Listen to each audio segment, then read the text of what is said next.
My name is Jeff Van Rooyen. I qualified as a chartered accountant in 1981. I'm currently a non-executive director of a major listed company, and on a day-to-day basis I'm the chairman and the chief executive of an investment company.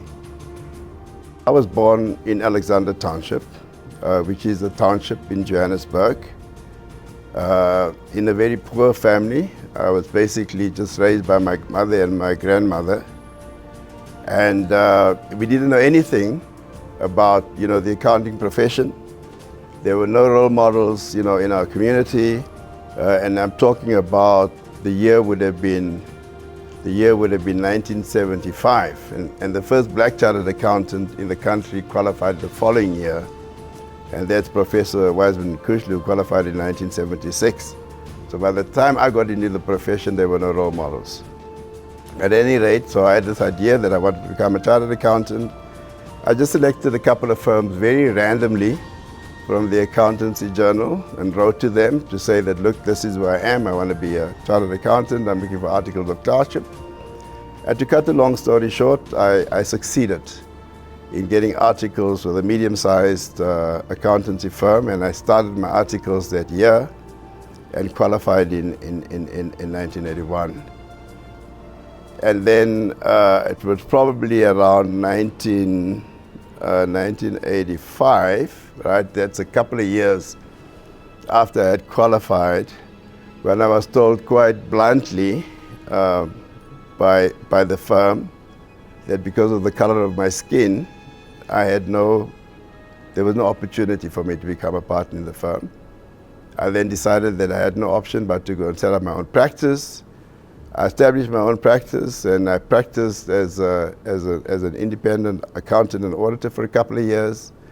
And then in 1990, obviously the environment in the country, the political environment changed quite dramatically. In 1990, it became very clear as well that we were going to have our elections in the foreseeable future, and that we would finally get rid of apartheid and start working towards this non-racial democracy. It's a very changed environment, and in that changed environment, I had a conversation with Deloitte, merged my practice with Deloitte, and became a partner in Deloitte.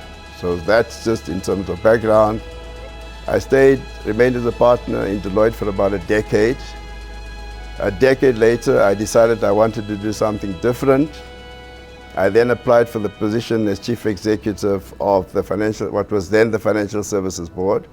So it's a regulator for financial services other than banks.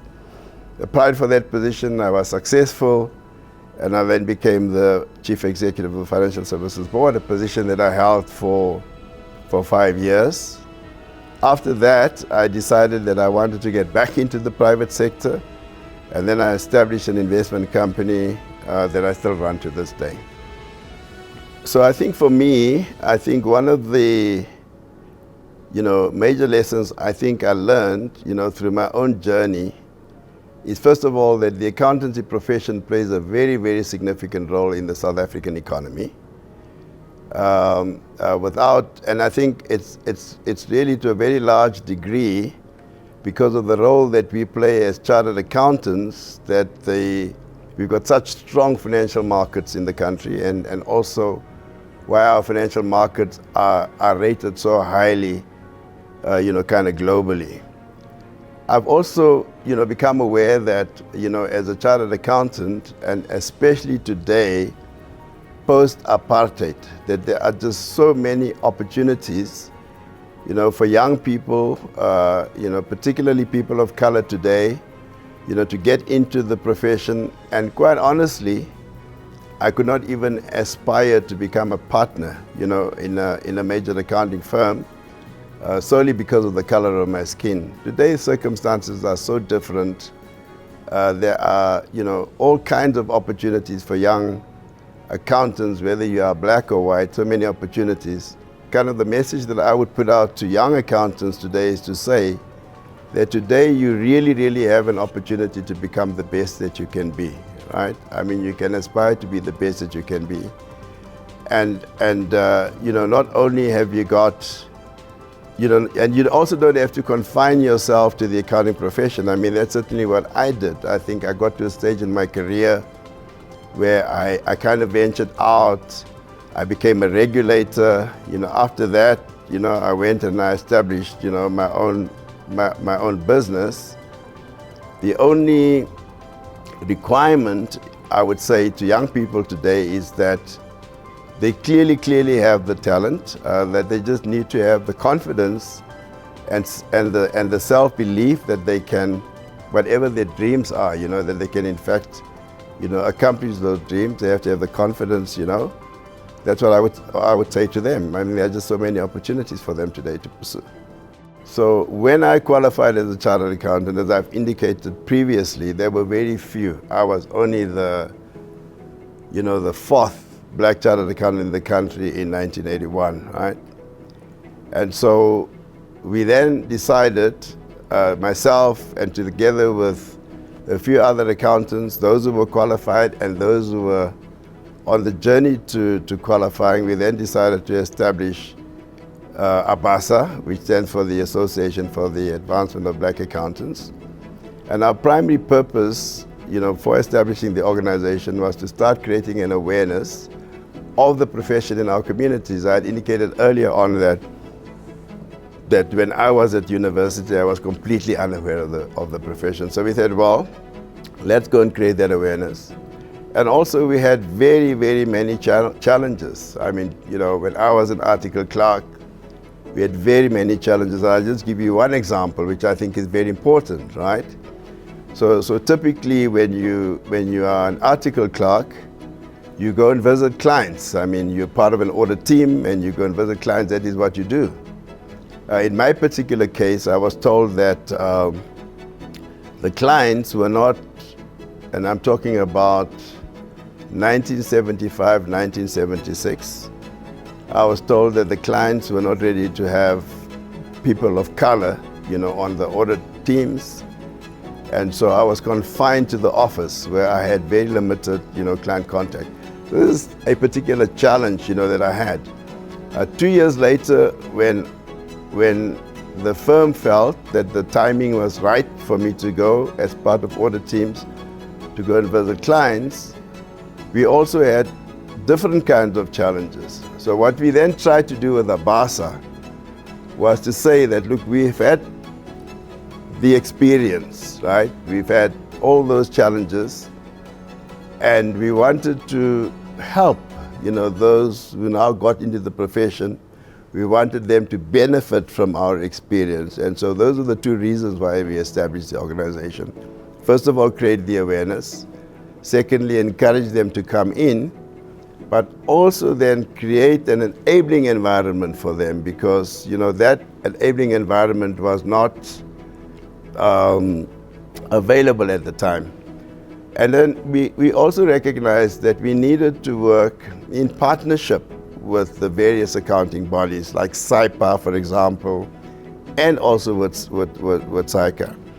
And one of the partnerships that we established with SAICA and the then Public Accountants and Auditors Board was to set up an a bursary trust, which was at that time called the Chartered Accountants Education Trust. And we raised money to kind of, provide bursaries, because that was one of the other obstacles, that black aspirant accountants, had to overcome. And I think over the years, working, through ABASA and also in my personal capacity, working very closely with, all of these accounting bodies, towards this common objective, that we had, and that was, generally speaking, to promote the profession, right, and to attract more people to the profession. And I've played quite a number of roles in that respect. Amongst other things, I think it was in 1996, I also became the chairman, for example, of the Public Accountants and Auditors Board, a position that I also held for very many years. We also recognized, I think, as an accounting profession in this country, because we were in many ways ahead of the professions in the neighboring countries, and we established the Eastern Central and Southern African Federation of Accountants, and I also represented SICA as a member on, on that body. So over the years, personal capacity, through ABASA, there's always been the collaboration with the South African Institute of Chartered Accountants. It's a book that I'd worked on for 18 months, and I had basically two reasons why I decided to write the book. The first one was that I think as black accountants, we had a very, very unique history. There were some very unique challenges that we encountered. And I just felt that the history of the accounting profession in this country cannot be complete unless we also tell our story. So it was really for the historical record, I would say. That was the one reason. The second reason was, there are quite a number of lessons and insights, that I've gained in my long career as a chartered accountant and all the other things that I've done.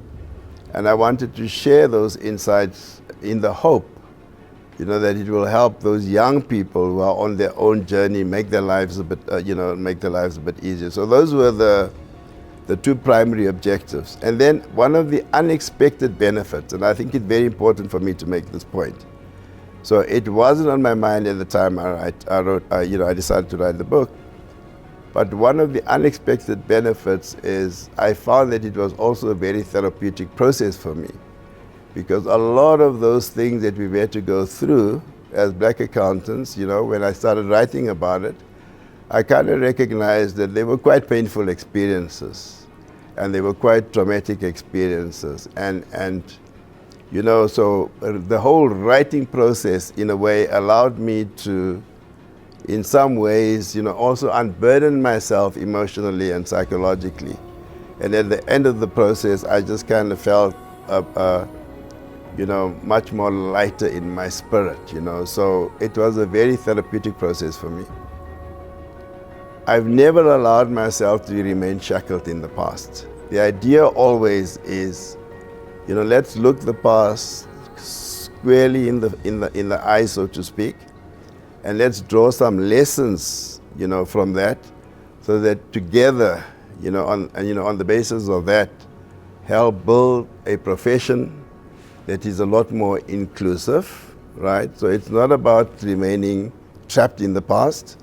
And then even beyond the profession, right? We also live in a sort of a very diverse country, but we must also now learn those lessons, take those lessons that we've learned to help shape the new society. And I think it's very important for me to make this one point. And the point is that a lot of the challenges that I've had in my career arose because of the color of my skin. So people judged me on that basis, right? And one of the most powerful lessons that I've learned is that never judge a person on the basis of race or on the basis of gender, right? If you want to judge, you've got to judge people on the basis of their values and their principles and their strength of character. Those are the attributes, if you want to judge people, but never on the basis of the color of a person's skin.